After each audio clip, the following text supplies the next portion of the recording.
I'm going to hire a stage manager one of these days. Anyway, not really. I want to start off with a little object lesson this morning. And you'll probably wonder why in the world is he talking about this. But anyway, this is a tube of toothpaste, right? I don't know. I can't see the front. Some people, yes, that's right, Doubting Thomas, thank you. Anyway, it's Sensodyne, by the way. Anyway, and, you know, this toothpaste tube, and I want to concentrate on tube, takes form and fashion as you squeeze it, right? And if this were open, you know what would happen. Toothpaste would come out. It also can be done in a more organized way by rolling it, right? Yeah, and I'm just wondering, how many rollers are there in here? Okay, now, what, do you just suck on it? Oh, to roll it. Yes, I know. It just moves it forward. Okay. Amazon.com. Thank you. The heck with the object lesson. No, anyway. So, you know, the interesting thing is that no matter how you do it, whether it's through the Amazon device or it is through this, boy, you're laughing early this morning, anyway, and or by squeezing it, doesn't make any difference. The reason I asked how many rollers there were, because I thought if you were single, you might look around and find another roller, because that really helps a lot in a marriage or in a relationship, okay? And then, you know, the squeezers can get together. And but the main thing here is concentrate on the tube, that what happens is as we squeeze, after a while, it becomes empty. It becomes empty. And what it really says is that many times we find ourselves being squeezed by world consciousness in our lives, being squeezed by all the things that are going on around us. And so therefore, sometimes we feel empty. And we're taught in the world, as you know, to be mad, not glad. We're taught the blame game, right? I mean, the first question when something happens, I don't care how ridiculous it is, who did it? Who caused it? What was the problem? Let's hang them, okay? Let's go after them. Justice calls for retribution, not resolution and restoration in our world today. That's the way of the world. The world says, really, you need to be violent if you want to win, not nonviolent. And, of course, we teach just the opposite of that, you see? And I think that one of the things that happens is that, and as some of you know, I believe that we're all addicts in some form or fashion. We all have some hang-up, if you would, that creates a sense of separation between ourselves and spirit. And I call that an addiction.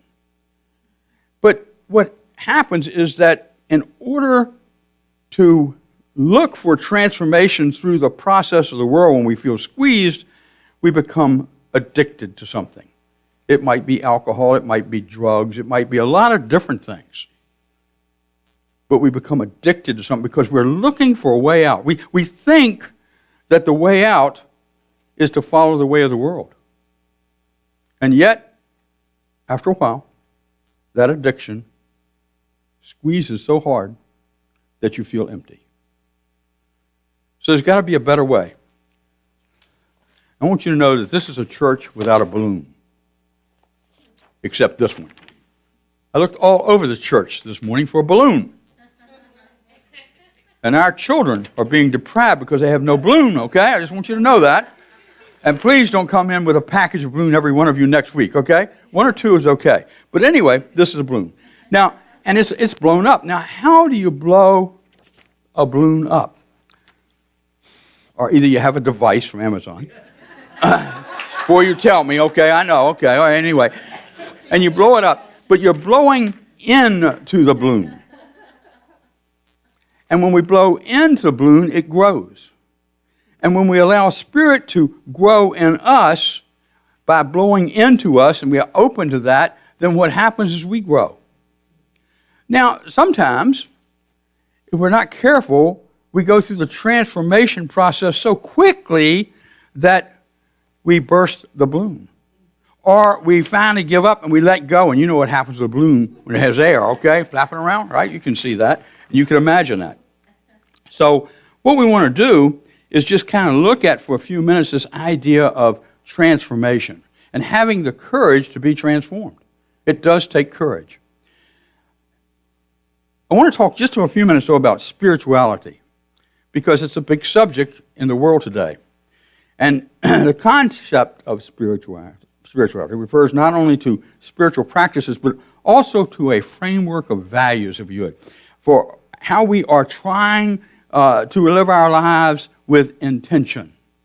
And it becomes a lifestyle rather than a religion.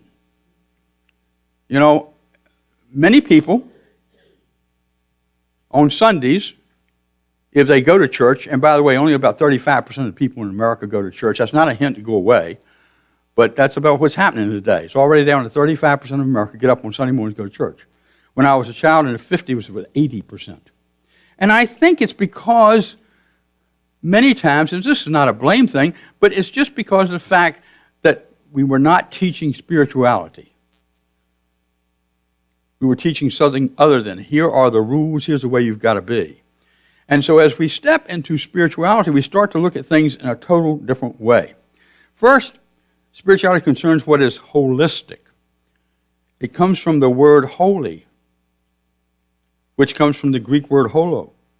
And so we are looking for a way in which we can integrate our approach to life.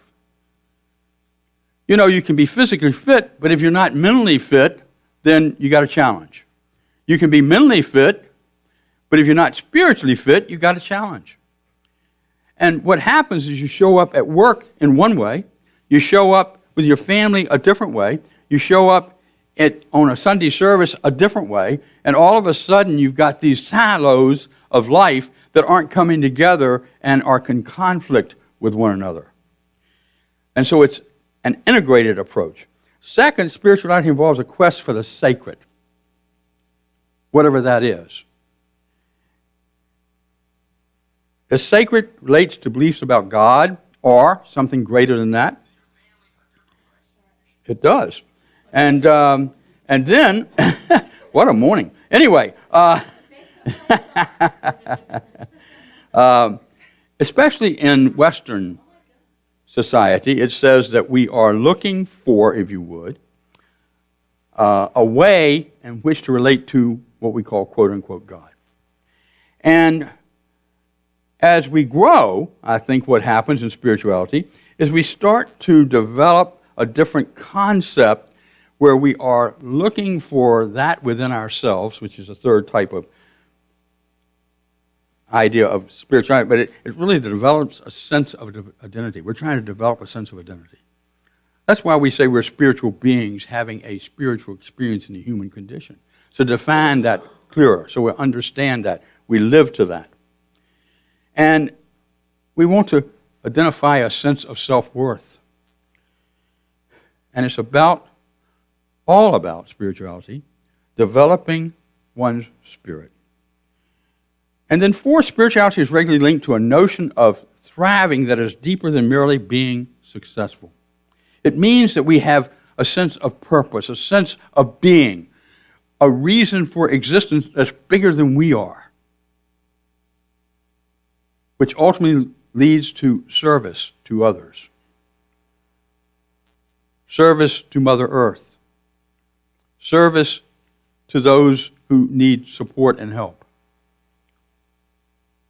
And so we step into that, and we finally end up, I think, in a point where we reflect our ultimate values, our ethical values, our core beliefs, which are instilled within us as we search for those. So we're living in a world that says spiritual but not religious. And I'm all for that. Now, I know in Unity we kind of look like religious if you don't know us very well. but we really are a movement. We are a movement of transformation, not just for ourselves, but actually for the whole world. And we're going to have a lot of help in the next 15 years in moving in that direction, because we are going to be hooked together through this thing called the internet. And it's going to change our lives even more than it has today. Hooked together at the heart level. Paul says something in chapter 12 of Romans, which was the last chapter in Romans. He spent a great deal of time sending this letter to the Romans, telling them of how wonderful it was to be whole, to be in connection with Spirit, to be connected to that which is higher than ourselves. He said being connected with the Lord. We would say in unity being connected with divine mind, divine ideas, divine expression.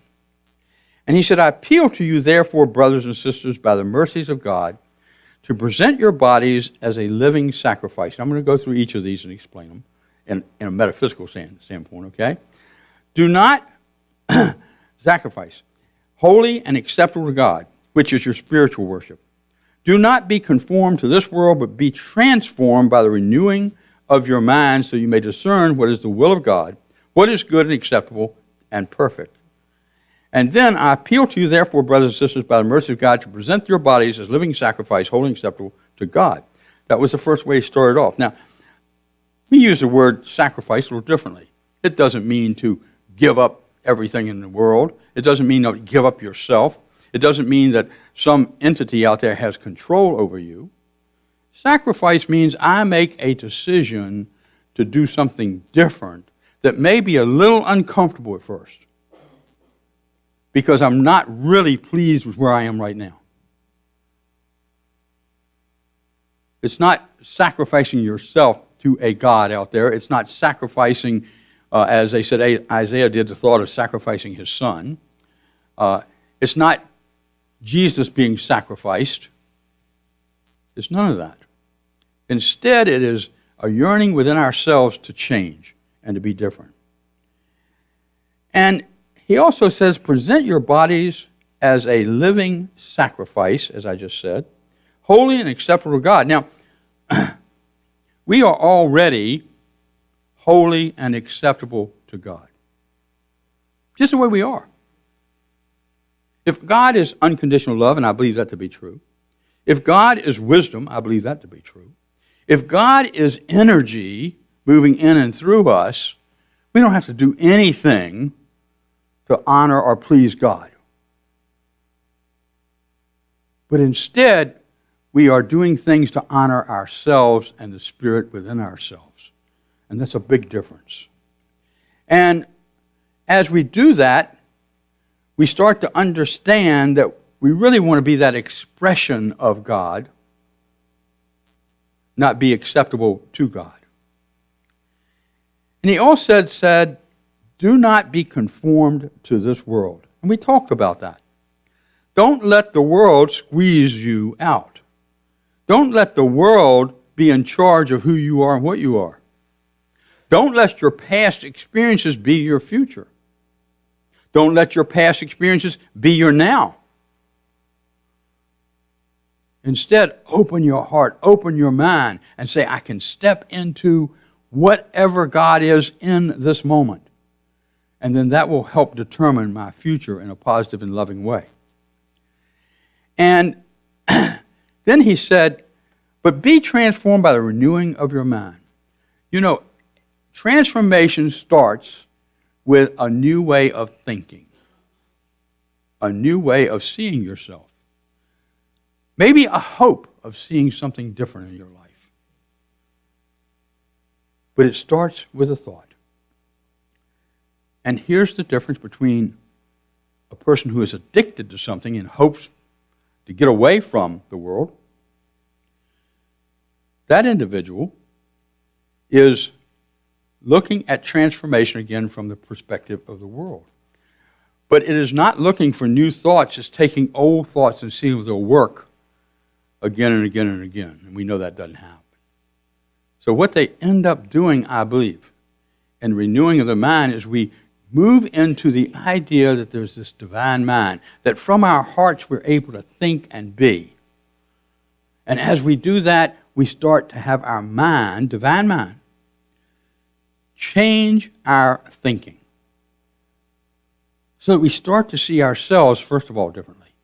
That we are worthy, that we are loving, that we are caring, that we are compassionate. And that we want to do something about it. Those things start to drive us. They're not just ideas, they are forces that drive us in such a way that we start to understand that we are now discerning by allowing Spirit to guide us, by letting go of some old ideas, and we're starting to discern what Spirit has in store for us so that we can find that purpose, we can find that meaning, we can find that desire of really stepping into all that we are. Paul also said, but we all, with unveiled face, beholding as in a mirror the glory of God, are being transformed into the same image from glory to glory, just as by the Spirit of the Lord, metaphysically. You and I, when we look in a mirror, look at our lives, can tell whether or not we're where we want to be. Our life is a reflection of who we are and the way that we think and the way we show up. And if there's some part of my life where I don't like the way I'm showing up, maybe I'm angry at somebody or angry at something, or I'm disappointed, then I can change that. And I can acknowledge that that's the truth. And that's where the courage comes in. Because sometimes divine order is messy. Sometimes there's some pain involved into being transformed into the truth of who you are. But if we'll hang into that situation, if we'll hang in with the pain, if we'll hang in with an understanding that I'm not where I am, and that's okay, I'm just learning. It's not terrible. Doesn't make me a bad person. It just means I'm learning. And I am becoming more enlightened because I'm willing to look at where I am and make a change and do something about it. And so as we look into the mirror of life, we can determine where we are and what we need to do next. What we're talking about is the courage to look within and to admit change is needed. When we go within and allow Spirit to blow us up, if you would, and I mean in growth, not boom, okay? When we allow that to happen, we also are able to not allow the concerns and challenges of being human to get in the way of our spiritual growth. We do not allow the world to squeeze us out so that we feel empty. Instead, the opposite happens. When we have the courage to step into our transformation, the truth of who we are, then we actually can overcome the world. We do overcome the world. And we see the world differently, and so we see ourselves differently. You see, Spirit in you is the key of finding purpose and meaning, and to find the truth to you, and to become transformed, find the truth in you, and to become transformed again by the renewing mind. So I would suggest to you, be the balloon, not the tube of toothpaste. By giving thanks, growing in spirit, and transforming yourself, and you will then be transforming other lives, because you cannot hide the light of God from anybody. Thank you.